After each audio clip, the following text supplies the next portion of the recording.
હમણાં જિંદગીથી હાવ કંટાળી ગયો, બોલો જિંદગીથી કંટાળી ગયો. તો બેઠો બેઠો વિચાર કરી કે મને એમ થાય છે કે બોર્ડર ઉપર વયો જાવ. પછી પાછું કે મને વિચાર આવે કે ઘરે બાયડી નથી બીતી, દુશ્મન હું તંબુરો બીવાય.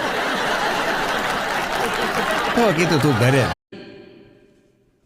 પુરુષોની વાત છે એમ સ્ત્રીની વાત છે સાહેબ. આપણી બેન આવી હોય તો આપણી ઘરવાળી એને ન હાચવે. આપણે કોઈ દેવું કર્યું? એની બેન આવી હોય ને આપણે ન હાચવી એવું કર્યું? હા, હમણાં નિશાળમાં ભૂરાને સાહેબે પૂછ્યું, વિદ્યાર્થી પૂરો હતો એને, ઈ કે ઊભો થા જોઈ. પૂરો ફટ કરતો ઊભો થઈ ગયો.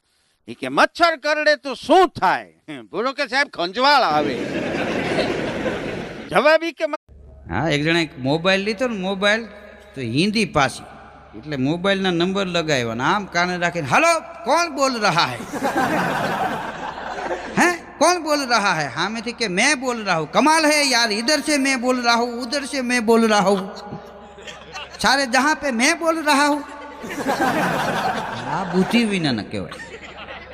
એને એમ કે મેં બોલ રહા હું એટલે ત્યાંથી હું બોલું.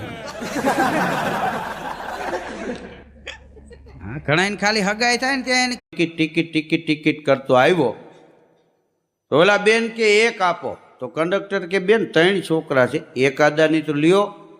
તો કે 3 વર્ષથી વધારે ઉંમર હોય તો લેવાની હોય ને? કે હા.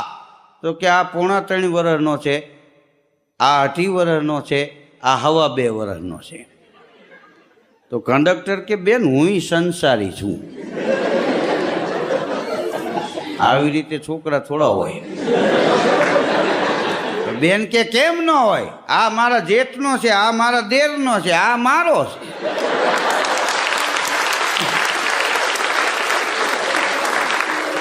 હા, પછી તો કંડક્ટરને મોજ આવી ગઈ કે બેન હવે તમારે નથી જોતી. આટલા વર્ષ નોકરી કરી ત્યારે મને આજ જાણવા મળ્યું. એમ બધા હે ડાર્લિંગ શું છે કે બોલ. કે તમે મને સગાઈ પહેલાં ન કહેતા કે આપણી સગાઈ થઈ પછી તમે મને વાત કરતા ખબર? કે હું વાત કરતો? કે તમે ન કહેતા કે હું નાનો હતો ત્યારે કે સ્કૂલમાં ને કોલેજમાં મારો વજન ઉપાડવામાં 1લો નંબર આવ્યો હતો. બોલો કે હા આવ્યો હતો ને, પણ અત્યારે હું છે એ કે ને તો કે ઘડીક વાર છોકરું તેડો ને. છોકરું તેડાવતા બોલો. પછી બેને છોકરું એને તેડાવીને પોતે સેલ્ફી લીધી હો બેને.